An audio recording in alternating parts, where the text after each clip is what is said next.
It is time for a special edition of Team Melli Talk. A 3-segment show lined up for you. We will revisit Iran's glory days, we will take a closer look at head coach Amir Ghalenoei, and get ready for the upcoming Asian Cup. You know the deal, and you know what time it is. It's time for Team Melli Talk. To start off this edition of Team Melli Talk, I would like to express my condolences to the family and friends of Malika Mohammadi. Malika played for the women's national team of Iran, and she recently passed away at the age of 23 after a tragic car accident. She will be missed by many, but she will not be forgotten.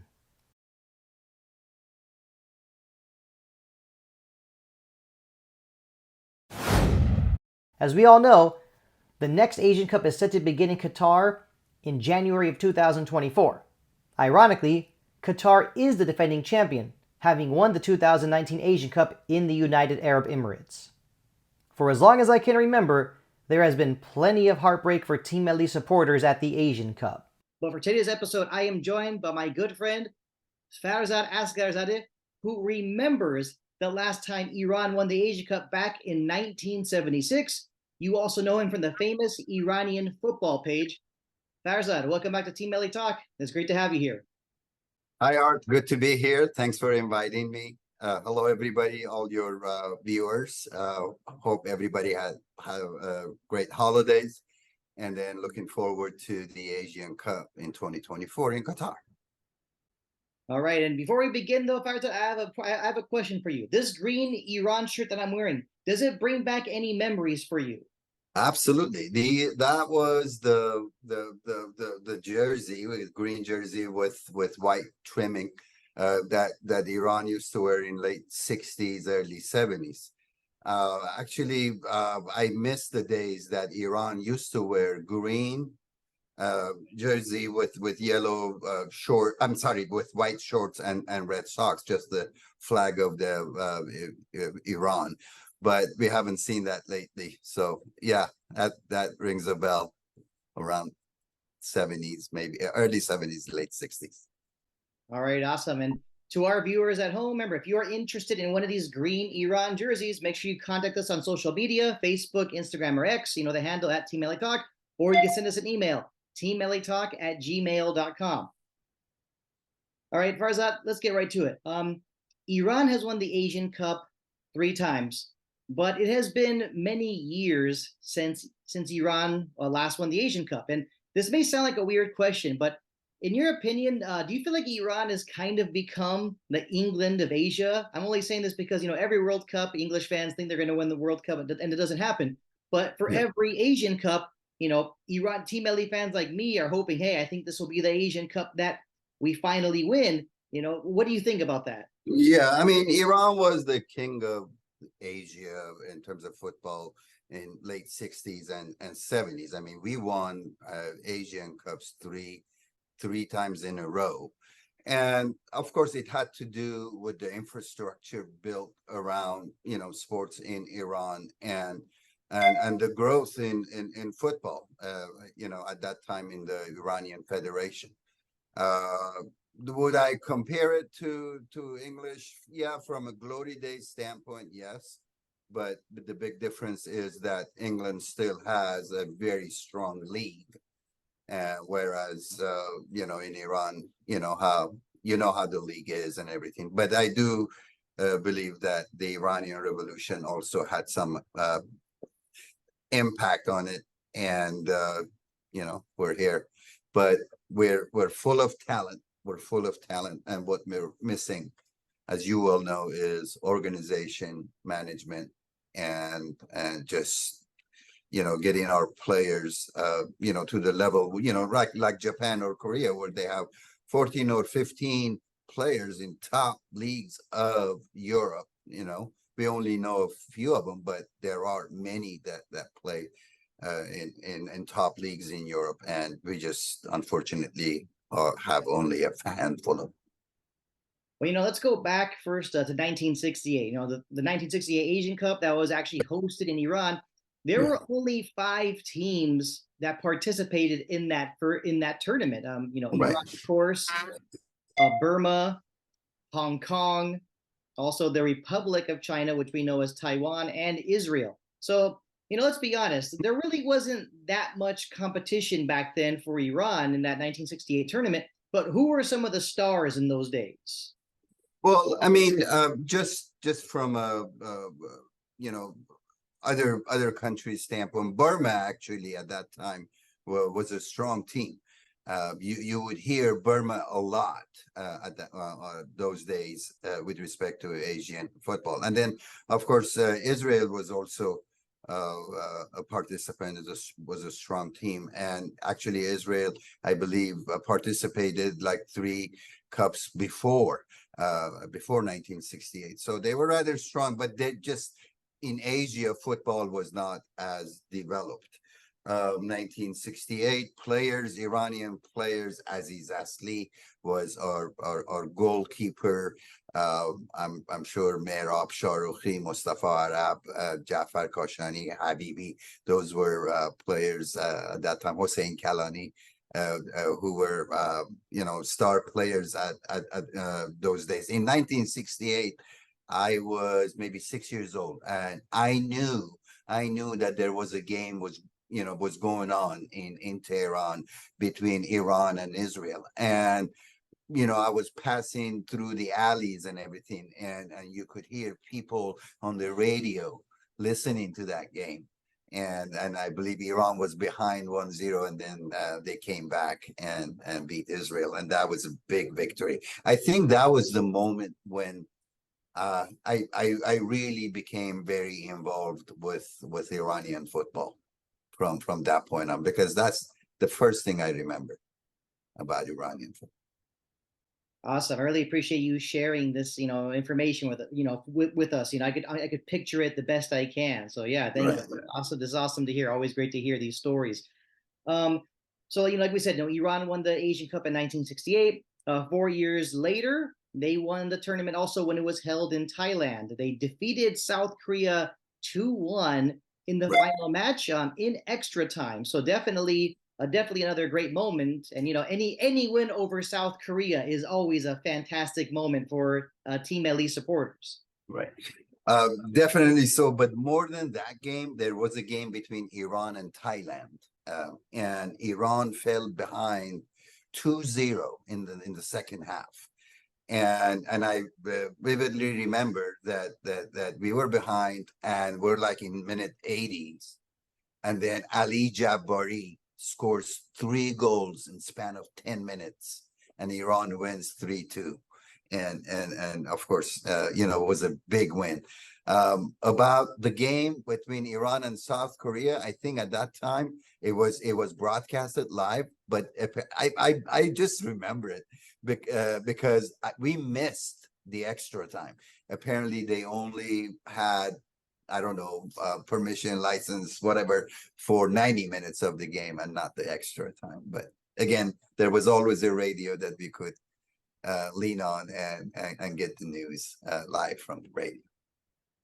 And now I want to, of course, get to the next tournament. The last time Iran won the Asian Cup, 1976, that tournament was also hosted in Iran. And I have a very important question for you. Did you attend some of the matches of the 1976 Asian Cup? I only attended the final of that game between Iran and Kuwait, where Ali Parveen scored on a free kick. That was the only game I saw, and it was a different tournament. I think we had the Asian teams developed further, and they were much stronger than years before.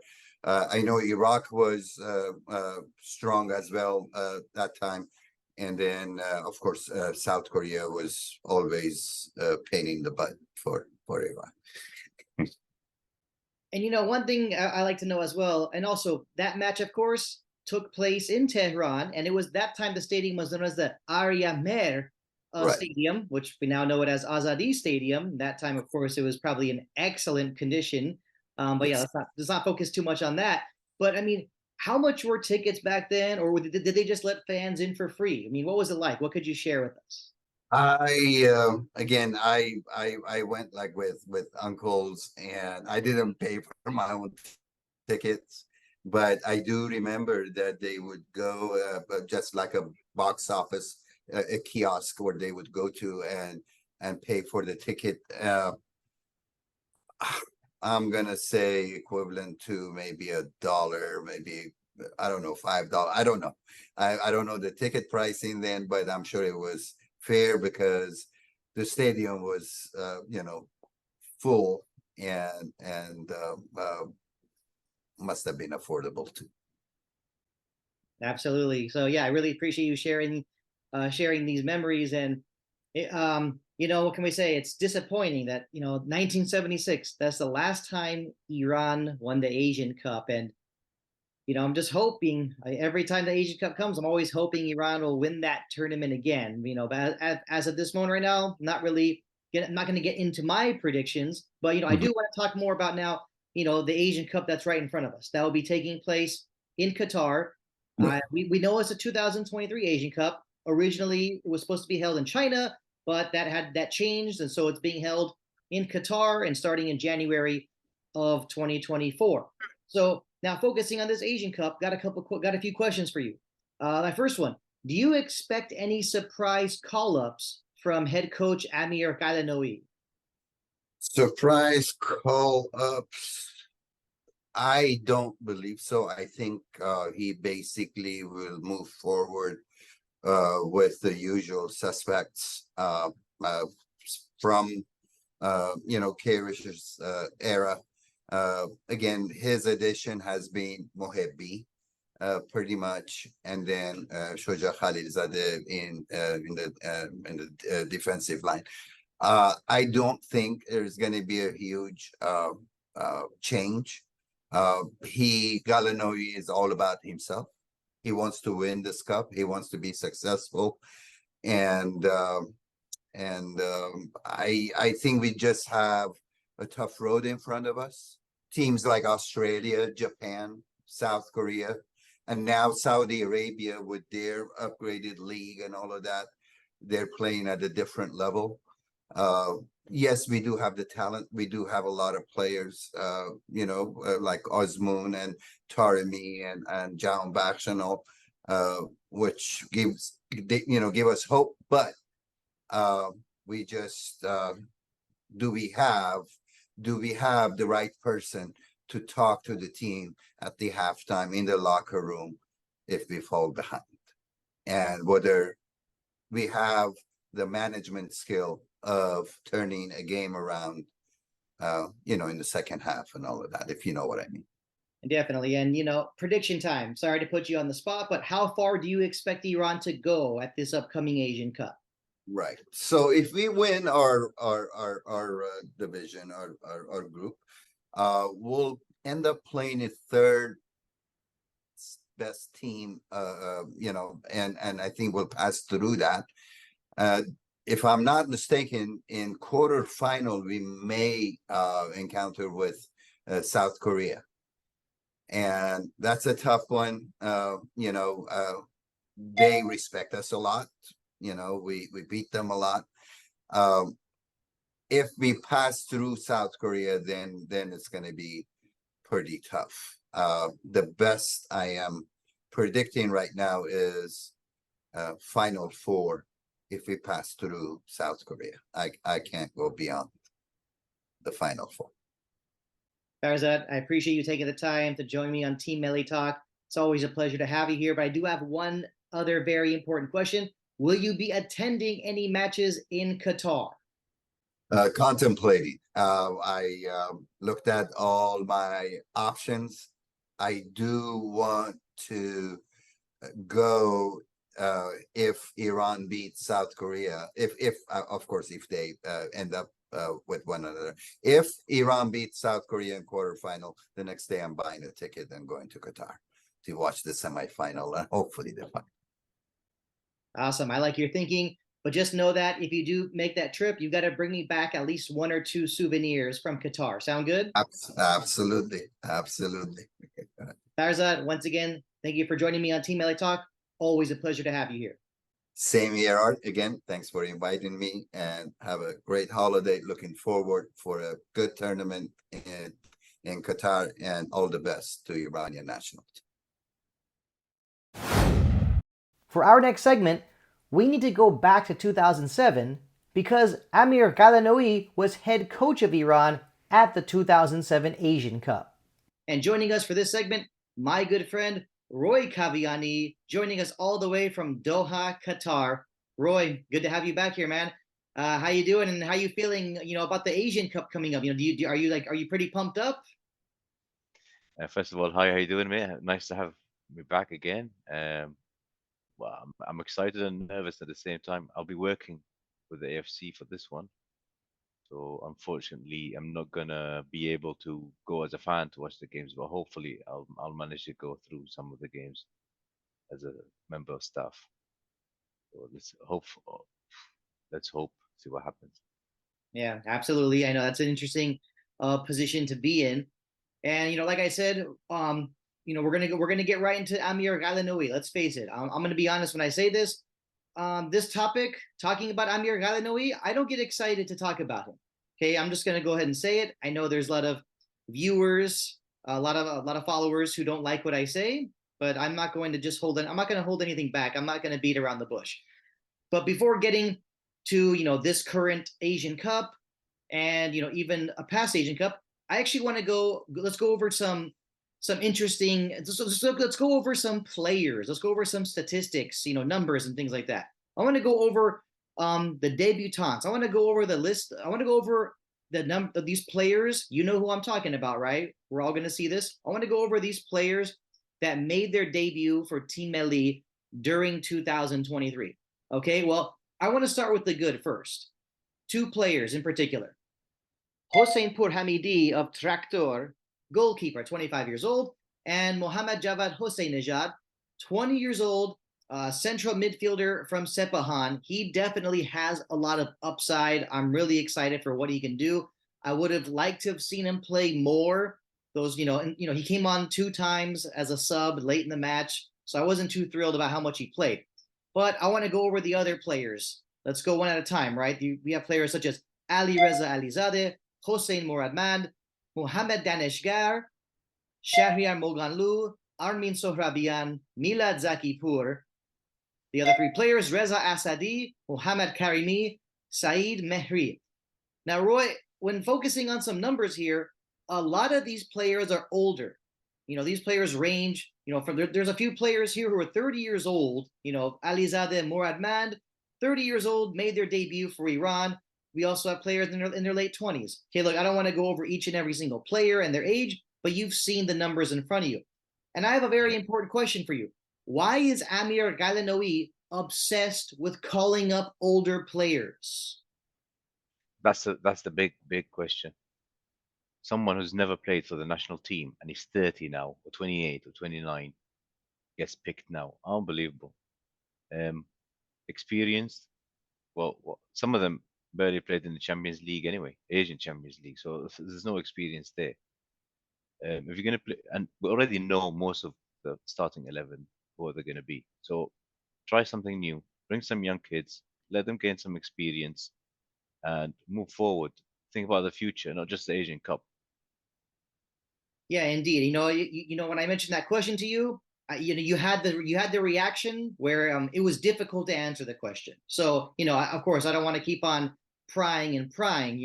Obviously, this will be revisited. Okay, but now I want to go back to the time when this started. Let's call it a time where Iran started to slip into a dark period after the 2006 World Cup. Branko Ivankovic was no longer head coach. Amir Ghalenoei took over. So, obviously I was being open-minded. Okay, let's see what this guy can do. I still remember my mindset. I want to talk about a very important position, the center backs. When I look back at the center backs from the 2006 World Cup, the starters were Yahya Gul Mohammadi and Rahman Rezai. The backups were Sohrab Bakhtiarizadeh and Amir Hossein Sadeghi. After the World Cup, Yahya Gul Mohammadi and Sohrab Bakhtiarizadeh, they retired from Team Melli. They continued playing club football, but they retired from the national team. And a very important decisions needed to be made by Ghalenoei. So Rahman Rezai did not retire; he continued playing. But Amir Ghalenoei the person he chose as his replacement, as a replacement to be a starting center back at that time was Mahmoud Fekri. At that time, Mahmoud Fekri was about 35, 36 years old. And at that time, it was very easy to say, why didn't he call up Jalal Hosseini or Pejman Montazeri or even Amir Hossein Sadeghi, who was a backup at the 2006 World Cup, was only about 24, 25 years old at that time. I mean, like I said, the decisions that Ghalenoei makes just really baffle me. Like, what was it about this Mahmoud Fekri guy? Yes, played for him at Esteghlal, but was 36 years old. I mean, he even retired before the 2007 Asian Cup. I mean, this to me proves, this is perfect proof that Ghalenoei has a track record of making some really bad decisions. Exactly. I mean, you picking somebody 35 for a big tournament like this without any experience. He wasn't in the World Cup starting 11, and it's strange. And he's doing it again. That's the thing. You do a mistake, okay, you learn from your lesson, and you come back to the national team about 13, 14 years later, do it again. Unbelievable. Am I optimistic with this? No. Is he going to learn his lesson? No. Do you think the IFF will change the coach before this, or somebody there is thinking, oh, he's doing a big cock up here? What was he doing?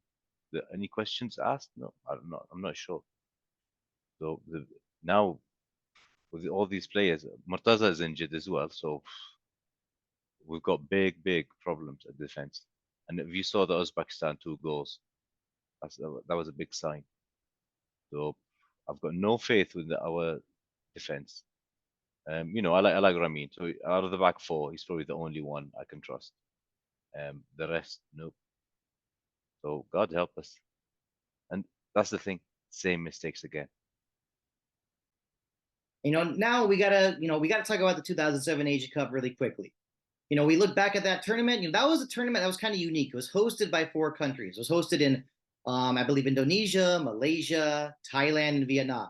In Iran's group, they got a 2-1 victory over Uzbekistan, a 2-2 draw with China. And mind you, in both those matches, Iran fell behind first.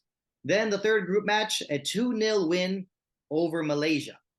And then in the quarterfinals, unfortunately, a scoreless 0-0, a 0-0 draw, and South Korea prevailed on penalties. And as we know, Iran does not have a good history, in the penalty shootout. So, when looking back at that tournament, I know it's already been quite a few years since that tournament.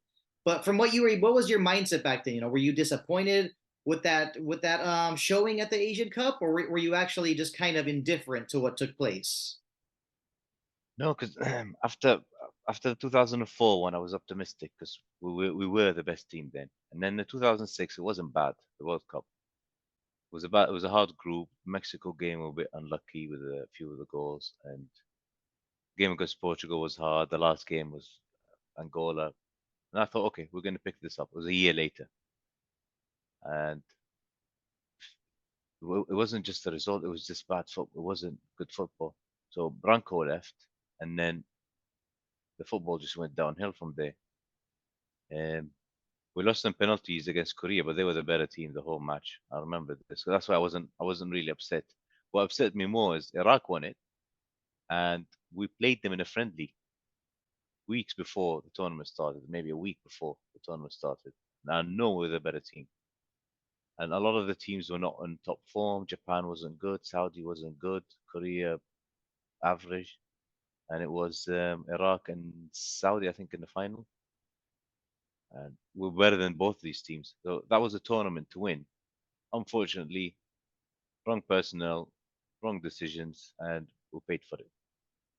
And that's all I remember from that one. One thing I do remember from that match against South Korea is that Amir Ghalenoei had one of those coaching moments where if it would have worked out, he would have looked like a genius. And I'm going to refresh your memory. It was the last couple minutes of stoppage time. It was last couple minutes of the second half of extra time. And Amir Ghalenoei decided to bring on, he made a goalkeeper change. He decided to bring on Vahid Taliblu for Hassan Rudbarian. That was his substitution of I'm going to bring on our penalty kick specialist, our penalty kick stopper, and he is going to take us to the semifinals.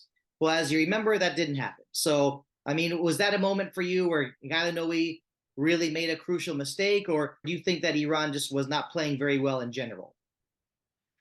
Now we didn't play well in general, but sometimes see things happen in training, and then the coaches they'll know who is the best keeper. Because Holland they did that in the 2014 World Cup, and they brought in Tim Krul last minute, and then he came on, and it worked. He saved 2 or 3 penalties, and Holland won the game and went genius. If it doesn't work, he's going to look like an idiot. Unfortunately for us, he looked like an idiot, and it didn't work. So he could have saved that sub to do it in the middle of the game and change something instead of 0-0. Completely dull football. Next, we're getting closer to wrapping up this segment. Roy, obviously, I'm really glad you're able to join us, but there's some numbers I really want to share with you now. And that is, when looking back at the 2007 Asian Cup for Iran, I'm focusing only on Team Melli's roster. The average age of Team Melli's roster at that time was 26. Okay, that was the average age, 26. Now, looking at the players that debuted for Iran in 2023 under Amir Ghalenoei, the average age of these players, including Mohammad Javad Hossein Nejad, the average age is 27. So does this further confirm to you that Amir Ghalenoei has not changed at all since his first time as head coach of Iran? Basically, numbers don't lie. So yeah, it's getting worse. It's getting worse. Football's becoming faster. You need fresh legs. You need high tempo players. You're playing 6 games in a month. If you get to the final, you're playing 3 games in less than 10 days. You need legs. The biggest proof of that was our 3rd game in the World Cup against USA. The legs were gone. And this was confirmed to me by a few of the players and assistant coach, Bruno, who was seconded by Arabic Club, where I work for, and he was Kirish's assistant. He said the players' legs were gone. They put all that much effort against Wales, they were gone. If these players were young, 23, 24, okay, they'll handle it. But 30, 29, 28, you're not the same. And he's doing it again. Is he going to rotate between these players in the group stages and be smart about it? Maybe.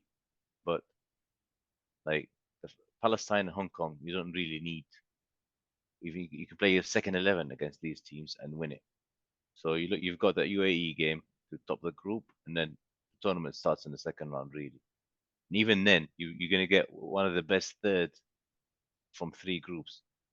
So you're looking at the quarter final, which is probably going to be South Korea, to get your first proper game. So he needs to rotate it and be smart and manage the team properly. But 29, 30 years old players and stuff. So let's see. And next thing I want to share, I definitely have one big question left for you. But the next thing I want to share is that, I view Amir Ghalenoei as a garbage coach simply because he shows very little regard for developing young footballers. And this to me shows that, like I said, this to me really sends the message that, he's lazy. He feels as, he doesn't want to waste his time. He just wants the guys he especially wants his guys. He wants the guys that are going to do what he tells them, and he expects it to be easy. And that to me makes me say that he just comes off as a very lazy coach. A lot of coaches got their favorite players. So I don't know why you're picking the older ones. We've got a habit in Iran as well that a lot of the players don't respect the Persian coaches as much as they scared or have a fear from the foreign ones. And you get this friendliness attitude in the training camps and stuff, and there's no discipline. And the Kirosh, we had discipline. Doesn't matter how bad the football looked, boring, too defensive, but it's disciplined. And that's what took the team. Okay, we got knocked out 3 times and unlucky in the Asian Cup twice, but the team was disciplined. And we lacked that in 2007. We lacked that in 2011 until Kirosh came. That was the dark ages in those 5-6 years before Kirosh came. And it doesn't matter what anybody says about him. He was boring, he was too defensive, but it was a disciplined team who managed to handle European top teams, Argentina, etc. But this guy now, 2-0 up against Uzbekistan last month, and you saw what happened. Absolute garbage. He is a garbage coach. I'm not going to change my mind unless I see something else. We'll wait and see. You know, we've had a lot to say about Ghalenoei, and that's fine. But now my very important question for you. Do you see Iran as one of the favorites to win the upcoming Asian Cup in Qatar? I'll probably rank Iran 4th. So we will not beat Japan, no way, unless there's a miracle. Okay, well, I think Japan's going to win it anyway, unless something extraordinary happens. Then I think Korea's a bit better, who will probably play in quarter-final. Son, and all these players who play in Europe, even the players who play in Korea are fast and young and professional. Saudi, yeah, I think we're better than Australia. They're going through a change at the moment, so they got some young kids, inexperienced, but they do play football. But I still think Team Melli is a bit better than Australia. Saudi is improved a lot since the World Cup. I mean, they beat Argentina, so they've improved a lot. And now that with the league they've got, you don't know what you're gonna get. So, but luckily, if Iran tops the group and all these teams top the group, all those teams are going to that side, and Iran's going to get Korea in the south in the quarterfinal. If they beat Korea, they play Qatar most likely or Uzbekistan, one of the two, and Iran will be in a final. And you never know. In a final, doesn't matter who you play against. But yeah, Japan's favorite. I can't lie to myself. I know I want to see Team Melli win, but that team's on another level. So it's up to him. If he wants to keep his job and become a legend of Iran, he needs to pick the best players. If he thinks those players he's picked are the best players, then there's something wrong with him, and we're gonna fail. That's why this time I'm not keeping my hopes up like every single tournament, and then get absolutely gutted and not eating for 3-4 days after the tournament. So this time I'm expecting the worst. They should be in the quarterfinal, easy, and then the tournament starts there. So face Korea, win. You got Qatar, should win that game, and then go to the final.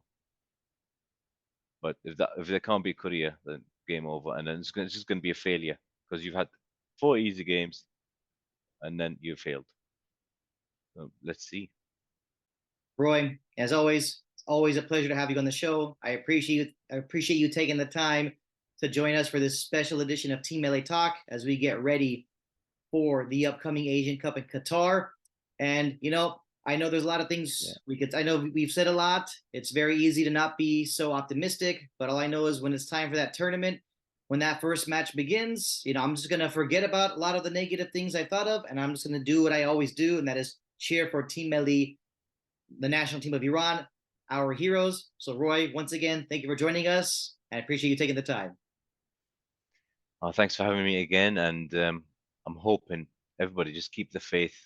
No matter who the coach is, no matter who the players are, keep the faith, and let's hope for the best. Come on, Iran.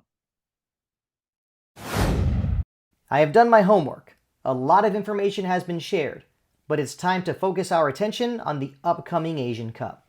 Now joining us for this final segment, my good friend Navid Tahir, joining us all the way from Berlin, Germany. Navid, great to have you back again, man. How's it going? Hey, Art, thank you for having me. It's a pleasure as always. Thank you. I'm good. How are you? I'm doing all right. I mean, we're ready for, I guess that's kind of a tough question to ask. You know, let's just get right to it. I mean, we know the Asian Cup is coming up. We're always excited for tournaments. I mean, this is the truth. We are. But I mean, how are you feeling though about Iran's chances, you know, going into this Asian Cup? I mean, just be honest. Say what you're thinking. Say what's on your mind. That's a good question. So if I look at the group, I think anything except for 3 wins would be a big surprise. So I'm not like obviously scared that we're not gonna make it out of the group, but the next stages it's gonna be tricky. I'm not very confident with Ghalenoei at the moment. I think we lack a lot of like organization and especially defensive stability. we got exposed a lot in games against like Uzbekistan, who are not even like top contenders, and like we let them have a lot of chances.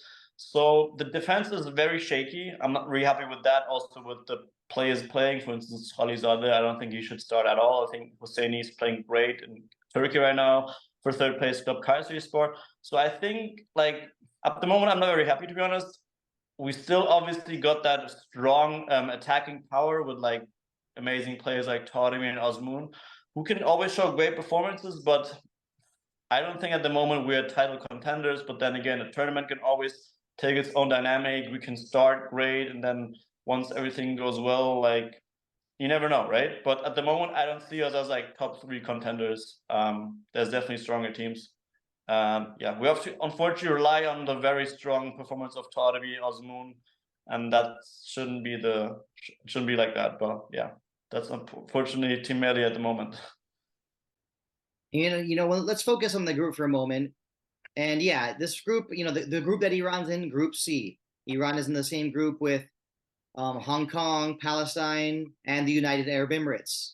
So going over the schedule, Iran's first game of the 2023 Asian Cup is going to be, hold on a second. Yes, I know it's the 2023 Asian Cup, but yes, but it's taking place in 2024. So let me just move past that. Iran's first game of the upcoming Asian Cup is against Palestine on January the 14th. 5 days later, Iran will play Hong Kong, and then on the 23rd of January, Iran will play the United Arab Emirates. So, out of these 3 opponents, which game do you think will be the most difficult match for Iran in the group phase? So, obviously the easiest one will be for sure Hong Kong. We beat them a couple of weeks ago in Tehran. Confidently, I think 7-8, 9-0 was possible. We had unfortunately horrible finishing. Looking at the FIFA ranking right now, I think UAE at the moment is in the 60s. Palestine, I think around 100 or something like that. UAE, I also looked up. They beat Bahrain away confidently, so which is not like the easiest thing. We can know it from our own experience, unfortunately. They also beat Nepal, so they're in great form. They also, I think, believe they beat Costa Rica, so they definitely got a bit stronger. We also struggled again against them in the World Cup qualification last round. It's not going to be easy. I think on paper, the United Arab Emirates will be the hardest team. But we also shouldn't underestimate Palestine, especially with what's going on. I think the players will be maybe double motivated. There will be a lot of people cheering for them. And they also only lost to Australia by 1 goal, 1-0. So they definitely someone we have to take serious. But as I said before, anything but 3 wins would be a big surprise. And yeah, I think the group stage is a good warm-up for hopefully what will come later on. We are getting closer to wrapping up this edition of Team Melli Talk. Another question, though, for you, Navid. Which team would you like to see Iran play in the knockout phase? I get it. There's going to be a lot of Team Melli fans saying, to focus one game at a time. But like you said before, this group phase definitely should not be a problem for Iran. And if it were to be a problem, then someone's going to be looking for a new job. That's for sure. But which team would you really like to see Iran play in the knockout phase? Because, there's a lot of Team Melli fans that always want to have an easy route. I don't like that kind of thinking. So who would you really want to see Iran play? Oh, I agree. I think maybe in the first game knockout, we don't need the hardest team, but eventually I would really like to see us play against Saudi Arabia. I think we haven't played against them in an official, meaningful game since 2009, that defeat in Tehran. I think we played in that Central Asian tournament again in 2012, but an actually meaningful tournament. We haven't played against them, and there's still a bit of revenge feelings. I would like to play them. Also, it's obviously a rivalry in sport and politics, so that makes it a very hot game. So yeah, I would really like to play Saudi Arabia, or also Australia. Since they joined the Confederation, we have not played them at all yet. So that would also be interesting, because I think all Team Melli fans, we get a little sick of always playing Japan, South Korea, Iraq, Syria, Uzbekistan. So a little change up would be nice. Definitely Saudi, I would like to play them. Will be a very intense game. How about you, Art? Honestly, what can we say? Great minds think alike. You brought up a memory that I really don't like to talk about, and I try and keep these memories away as much as possible. But yeah, I was at that game against Saudi Arabia in 2009, that World Cup qualifier. So yes, ever since then, I have been thinking revenge on Saudi Arabia. Yes, so absolutely, I would love it if Iran got the chance to play Saudi Arabia. I would really, I'd be very excited. I mean, when they get, I'd also be a little nervous because Saudi Arabia is one of those teams that they know how to get under our Team Elite players' skin. They just have a way of, and they just have a way of doing things the way they know how to do them. They play very physical. They play physical type of football as well too. So but from the standpoint of just watching the game and wanting to be entertained, yeah, they always do produce very good matches. That's for sure. And yeah, obviously, like I said, don't want to talk about the one in 2009, but that was an Iran team. That was an Iran team that was coached by Ali Dai, and he was very inexperienced at that time. But Navid, as always, really appreciate you taking the time to join me on Team Melli Talk. I know we are ready for the Asian Cup, so we'll definitely be talking again soon. Thank you for having me. It was a pleasure. As I said, see you soon. Thank you. Now, to finish off this edition of Team Melli Talk, I need to talk about the harsh reality of Iranian football. Now, look, there is no unity within the Iranian Football Federation, and I really think that head coach Amir Ghalenoei always calls up the experienced players because he's afraid that he's going to get fired if he doesn't get good results. But the fact of the matter is that Amir Ghalenoei continues to show his incompetence by not putting the best players on the pitch.